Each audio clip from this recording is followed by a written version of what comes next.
പ്രതീക്ഷ ബാഗെല്ലാം പാക്ക് ചെയ്യുകയാണ് പോകാൻ വേണ്ടിയിട്ട്. ആ സമയത്ത് ഓടിപ്പടച്ച് വരുന്നുണ്ട് കേട്ടോ നമ്മുടെ സുരഭി. അമ്പലത്തിൽ പോയതാണ്. ഞാൻ വിചാരിച്ചു അണ്ണൻ പോയി കാണുമോ എന്നുള്ള കാര്യം എന്ന് സുരഭി പറയുമ്പോൾ, താൻ അമ്പലത്തിൽ പോയതായിരുന്നു എന്ന് ചോദിക്കുകയാണ് കേട്ടോ. അതെ, അമ്മ വരുന്നത് വരെ ഞാൻ അമ്പലത്തിൽ പോകുമെന്ന് പറഞ്ഞില്ലേന്ന് ചോദിക്കുമ്പോൾ, എടോ അമ്മ ഇങ്ങോട്ട് വരാൻ വേണ്ടിയിട്ട് നിയോഗം ഉണ്ടെന്നുണ്ടെങ്കിൽ അമ്മ ഇങ്ങോട്ട് വരിക തന്നെ ചെയ്യുമെന്ന് പറയാണ് കേട്ടോ. എന്തായാലും അമ്മയെ പെട്ടെന്ന് തന്നെ കണ്ടുപിടിക്കാൻ വേണ്ടി പറ്റിയാൽ മതിയായിരുന്നു എന്ന് സുരഭി പറയുന്നുണ്ട്. അതെ, അതൊക്കെ പറ്റും, അത് ദൈവം കാണിച്ചു തരുമെന്ന് പറയുമ്പോൾ, അപ്പോൾ അണ്ണന് ദൈവവിശ്വാസമൊക്കെ ഉണ്ടല്ലേ, എന്നോട് വെറുതെ ചുമ്മാ ഇളക്കുന്നതാണല്ലേ എന്നൊക്കെ സുരഭി പറയാണ് കേട്ടോ. തുടർന്ന് അങ്ങോട്ടേക്ക് പ്രക്ഷോഭ് വരികയാണ്. എന്നിട്ട് നിനക്ക് ട്രെയിൻ ടിക്കറ്റ് ബുക്ക് ചെയ്തു എന്ന് പറയുകയാണേ. ട്രെയിൻ ടിക്കറ്റോ? ഞാൻ പോകുന്നത് ഫ്ലൈറ്റിലാണ് ഏട്ടാ, എന്തൊരു പിശുക്കത്തരാ ഇതെന്നൊക്കെ ചോദിക്കുമ്പോൾ, എടാ ഫ്ലൈറ്റ് ടിക്കറ്റ് ഞാൻ നോക്കി, പക്ഷെ കിട്ടാത്തതുകൊണ്ടാണ് നിനക്ക് AC കോച്ച് തന്നെ ബുക്ക് ചെയ്തിട്ടുണ്ടെന്നും കൂടി പ്രക്ഷോഭ് പറയുകയാണേ. ആ ശരി, ഓക്കേന്ന് പ്രതീക്ഷ ഒരു നിവൃത്തിയില്ലാത്തതുകൊണ്ട് പറയുന്നുണ്ട്. അണ്ണ അവിടെ എത്തിയ ഉടനെ തന്നെ വിളിക്കണമെന്ന് പറയുമ്പോൾ, വിളിക്കാടോ എന്ന് പറഞ്ഞിട്ട് സുരഭിയെ ചേർത്ത് പിടിക്കുന്നുണ്ട് കേട്ടോ. തുടർന്ന് നമ്മുടെ ലക്ഷ്മി അടുക്കളയിൽ ഓരോന്ന് ചെയ്തുകൊണ്ടിരിക്കുമ്പോൾ സുനിതാ മേനോൻ അങ്ങോട്ട് വരികയാണ്. എന്താ ഇവിടുത്തെ അവസ്ഥ എന്ന് ചോദിക്കുമ്പോൾ, ആരെയും സംശയമൊന്നുമില്ല, ഇനിയിപ്പോൾ എന്താവും എന്നുള്ള കാര്യം അറിയില്ല എന്നൊക്കെ പറയാണ് കേട്ടോ. എന്തായാലും സംശയം ഉണ്ടെങ്കിൽ തന്നെ ഇനിയിപ്പോൾ കണ്ടുപിടിച്ചാലും അമ്പുവും അതുപോലെ മുടിയനും ആരുടെ ഫ്രണ്ട്സാ?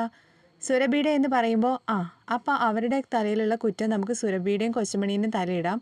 ഇതെങ്ങനെയുണ്ട് എൻ്റെ ഐഡിയ എന്ന് ചോദിക്കുമ്പോൾ, നല്ല ഐഡിയ, അമ്മയുടെ ഐഡിയ കൊള്ളാം, പൊളിയാണെന്നൊക്കെ പറയുകയാണേ. അപ്പോഴാണ് അങ്ങോട്ടേക്ക് മുത്തു പാട്ടും പാടി വരുന്നത്. മുത്തുവിനെ കണ്ട ഉടനെ തന്നെ ഇവർ പറച്ചിലൊക്കെ നിർത്തുകയാണേ.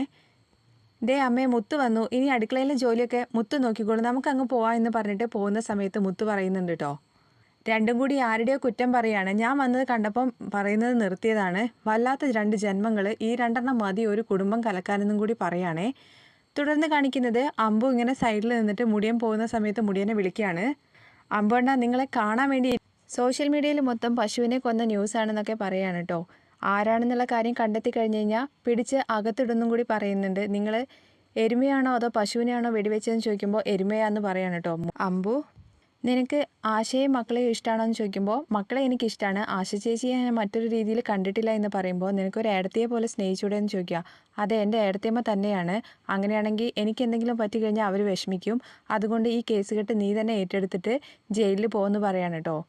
ഇത് കേട്ട ഉടനെ തന്നെ മുടിയൻ പറയുന്നത്, നിങ്ങളുമായിട്ട് ഒന്നിച്ചതാണ് ഇപ്പോൾ ഏറ്റവും വലിയ പ്രശ്നം ഉണ്ടായത്.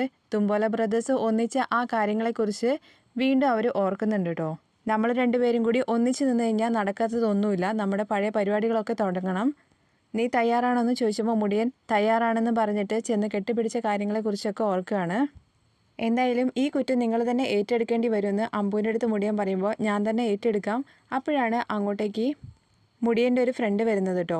അവനൊരു നടനാണ്. അവൻ്റെ അടുത്ത് നാടകത്തിൽ ഈ തോക്ക് ഉപയോഗിച്ചോളാൻ വേണ്ടി പറയുന്ന സമയത്ത്, ഞങ്ങൾക്ക് തോക്കിൻ്റെ ആവശ്യമില്ല, വാളും പരിചയമൊക്കെയാണ് യൂസ് ചെയ്യുന്നത്, തോക്കൊക്കെ മോഡേൺ ആയിട്ട് യൂസ് ചെയ്തുകൂടെന്ന് ചോദിക്കുമ്പോൾ വേണ്ട എന്ന് പറഞ്ഞിട്ട് അയാൾ അവിടെ നിന്ന് പോവാണ് കേട്ടോ. പാവണ്ണ, അവനെ വെറുതെ വിട്ടേക്കെന്ന് പറയുമ്പോൾ, ഓക്കെ അവനെ വെറുതെ വിടാം, എന്തായാലും ഈ കുറ്റങ്ങളൊക്കെ ഞാൻ തന്നെ ഏറ്റെടുത്തോളാം, നീ ഈ തോക്കൊന്ന് പിടിച്ചേ, ഞാൻ ഈ മുണ്ടൊന്ന് എടുക്കട്ടെ എന്ന് പറഞ്ഞിട്ട് മുടിയൻ തിരിഞ്ഞ് അങ്ങോട്ടൊന്ന് വർത്താനം പറയുന്നതിൻ്റെ ഇടയ്ക്ക് അമ്പു നൈസായിട്ട് അവിടെ നിന്ന് മുങ്ങാണ്. അങ്ങനെ തോക്ക് മുടിയൻ്റെ തലയിലാവുകയാണ്.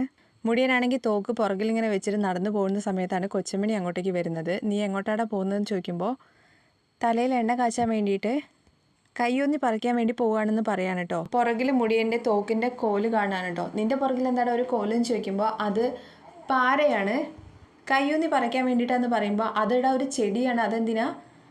പാരേൻ്റെ ആവശ്യമൊന്നുമില്ല, കിള്ളി എടുക്കാനുള്ളതേ ഉള്ളൂ എന്ന് പറയുമ്പോൾ, അയ്യോ ഞാൻ വിചാരിച്ചത് അതൊരു മരമാണെന്നുള്ള കാര്യം. അയ്യോടാ, അത് മരമല്ല ചെടിയാണെന്ന് പറയാൻ കേട്ടോ. എടാ, നിൻ്റെ അടുത്ത് ഞാനൊരു കാര്യം പറയണമെന്ന് വിചാരിച്ചു. നമ്മുടെ ആ മോളി ചേച്ചിയില്ലേ, ചേച്ചിയുടെ പശുവിനെ ആരോ വെടിവെച്ച് കൊന്നു എന്നുള്ള കാര്യം പറയുമ്പോൾ ഇവൻ ഞെട്ടുന്നുണ്ടേ. ആരാണെങ്കിലും നല്ല ഇരട്ടി പണി കിട്ടുമെന്നാണ് കേട്ടിരിക്കുന്നത്. അവർ കേസ് കൊടുക്കാൻ വേണ്ടി പോവുകയാണ് കൊലപാതകത്തിനെന്ന് പറയുമ്പോൾ, കൊലപാതകത്തിനോ? പിന്നെ എത്ര ലിറ്റർ പാല് കിട്ടുന്ന പശുവാണ്, പിന്നെ അവർ കൊടുക്കാതിരിക്കുമെന്നൊക്കെ ചോദിക്കുകയാണ് കേട്ടോ. അത് കഴിഞ്ഞിട്ട്, എനിക്കൊരു സംശയമുണ്ട്, ആ കേണലിൻ്റെ തോക്ക് ഉപയോഗിച്ചിട്ടാണോ കൊന്നത് എന്നുള്ള കാര്യത്തെക്കുറിച്ച്. കാരണം അയാൾക്ക് കണ്ണൊന്നും കണ്ടൂടാ, പക്ഷേ വെടിവെച്ചത് മാറിപ്പോയതായിരിക്കും. നീ ഒന്ന് എന്തായാലും ഒന്ന് അന്വേഷിച്ചിട്ട് കണ്ടെത്തിയിട്ട് എന്നെ ഒന്ന് വിളിക്കണം എന്നും കൂടി പറയാൻ കേട്ടോ. ഞാനിപ്പോൾ സുരഭിയുടെ വീട്ടിലേക്കാണ് പോകുന്നത്, നീ വരുന്നതെന്ന് ചോദിക്കുമ്പോൾ, വേണ്ട ഞാനിപ്പോൾ വരുന്നില്ല എന്ന് പറയാണ്. എടാ ചായ മേടിച്ചു തരാമെന്ന് പറയുമ്പോൾ, വേണ്ട ഞാനിപ്പോൾ ഡയറ്റിലാന്നൊക്കെ പറയാണ്. അങ്ങനെയാണെങ്കിൽ ശരിയെന്ന് പറഞ്ഞിട്ട് കൊച്ചമണി അവിടെ നിന്ന് പോവാണേ. തുടർന്ന് ആമിമോള് തോക്കെടുത്ത് കളിക്കുന്ന സമയത്ത് അങ്ങോട്ടേക്ക് കേണൽ വന്നിട്ട്, മോളെ തോക്കൊന്നും തരുമെന്ന് ചോദിക്കുകയാണേ. ഞാൻ ഇന്നലെ തോക്ക് തന്നപ്പോൾ മുത്തശ്ശിന് വേണ്ടെന്നല്ലേ പറഞ്ഞത്, എന്നിട്ട് ഇപ്പോഴോ? അല്ലെങ്കിൽ ഏത് ബ്രാൻഡാണെന്ന് നോക്കാനെന്ന് പറഞ്ഞിട്ട് തോക്കെടുത്തിട്ട് ഉന്നം പിടിക്കുമ്പോഴാണ് അങ്ങോട്ടേക്ക് സുനിതാ മേനോൻ വരുന്നത്. തോക്ക് പോയപ്പോൾ സാറിപ്പോൾ കളിത്തോക്കായിട്ടാണോ പരിപാടി എന്ന് ചോദിക്കുമ്പോൾ, താൻ ആരാണെന്ന് ചോദിക്കാണ് കേട്ടോ കേണൽ. ഞാൻ സുനിത മേനോൻ, ലക്ഷ്മിയുടെ അമ്മ. ഓ, നിങ്ങളാണല്ലേ ഈ പാര വയ്ക്കുന്ന ഏറ്റവും വലിയ പാര വയ്ക്കുന്ന ആളെന്ന് ചോദിക്കുമ്പോൾ ഞങ്ങളൊന്നുമല്ല, അതിവിടെ ഏറ്റവും കൂടുതൽ പാര വയ്ക്കുന്നത് സുരഭിയും കൊച്ചമണിയുമാണ്. അവരായിരിക്കും ഒരുപക്ഷെ സാറിൻ്റെ തോക്കെടുത്തതെന്ന് പറയുമ്പോൾ കൊച്ചമണി അത് കേട്ട് അവിടെ അങ്ങനെ നിൽക്കുന്നുണ്ട്. സുനിത മേനോൻ വേഗം തന്നെ എനിക്കൊരു ഫംഗ്ഷന് പോകാനുണ്ടെന്ന് പറഞ്ഞിട്ട് അവിടുന്ന് മുങ്ങാണ്. കൊച്ചമണിയെ കാണുമ്പോൾ നിങ്ങൾ ആരാന്ന് ചോദിക്കുകയാണ്. സാർ ഞാനിവിടെ എല്ലാ ദിവസവും വരുന്ന ആളാണെന്ന് പറയുമ്പോൾ ഓ, ആ കൊച്ചമണിയെ സുരഭിയായിട്ട് നിങ്ങൾക്ക് എന്തെങ്കിലും ബന്ധമുണ്ടോ എന്ന് ചോദിക്കുമ്പോൾ ഒരു ബന്ധമില്ല. അവരെക്കുറിച്ച് നിങ്ങൾക്ക് എന്താ അഭിപ്രായം? നല്ല അഭിപ്രായമാണ്, വളരെ നല്ല ആൾക്കാരാണെന്നൊക്കെ പറയുകയാണേ. എന്നാൽ എൻ്റെ തോക്കെടുത്തത് അവരാണെന്ന് എനിക്കൊരു സംശയമുണ്ട്. ആ സംശയം തീർക്കാൻ വേണ്ടിയിട്ട് സത്യം തെളിയിക്കാനും ഞാൻ രണ്ടെണ്ണത്തിനും തലയ്ക്ക് കീഴെ നിർത്തിയിട്ട് കണ്ണിൽ മുളക് പൊടി ഇടുന്നു പറയാം. അങ്ങനെയൊന്നും ചെയ്യേണ്ട കാര്യമില്ല, അവരങ്ങനെയൊന്നും ചെയ്യില്ല എന്നൊക്കെ പറയണേ. അത് ഞാൻ വഴിയെ കണ്ടുപിടിച്ചോളാം എന്ന് പറഞ്ഞിട്ട് അയാൾ അവിടെ നിന്ന് പോവുകയാണ്. തുടർന്ന് അമ്മിമോളെടുത്ത് ചോദിക്കുന്നുണ്ട്, ഇയാൾ എന്തൊരു മനുഷ്യനാണ്, എന്താ ഇങ്ങനെയൊക്കെ പറയുന്നത്? എന്തായാലും നിൻ്റെ അമ്മൂമ്മയെ ഞാൻ ശരിയാക്കുന്നുണ്ടെന്ന് പറയാണ് കേട്ടോ. സുരഭി എവിടെയെന്ന് ചോദിക്കുമ്പോൾ മോളിലുണ്ടെന്ന് പറയുന്നുണ്ട് അമ്മിമോൾ. അങ്ങനെ സുരഭിക്ക് അരികിലേക്ക് ചെല്ലുകയാണ്. എന്നിട്ട് എന്താണ് ഇവിടെ പ്രശ്നം, തോക്കിൻ്റെ കാര്യം എന്തൊക്കെയാണെന്ന് പറയുമ്പോൾ തോക്ക് ആരോ എടുത്തിട്ടുണ്ട്, ആരാന്നുള്ള കാര്യം ആർക്കറിയാമെന്ന് പറയുമ്പോൾ എന്തായാലും അത് നമ്മുടെ തലയിലിടാനുള്ള പരിപാടിയാണ്. ആരിടാനുള്ള? ഇനിയിപ്പോൾ നിന്നോട് പ്രത്യേകമായിട്ട് പറയണോ? ആ സുനിത മേനോനും ലക്ഷ്മിയോ, അല്ലാണ്ട് ആരാ? അതുകൊണ്ട് തന്നെ നീ വേഗം മുടിയനെ വിളിക്ക്.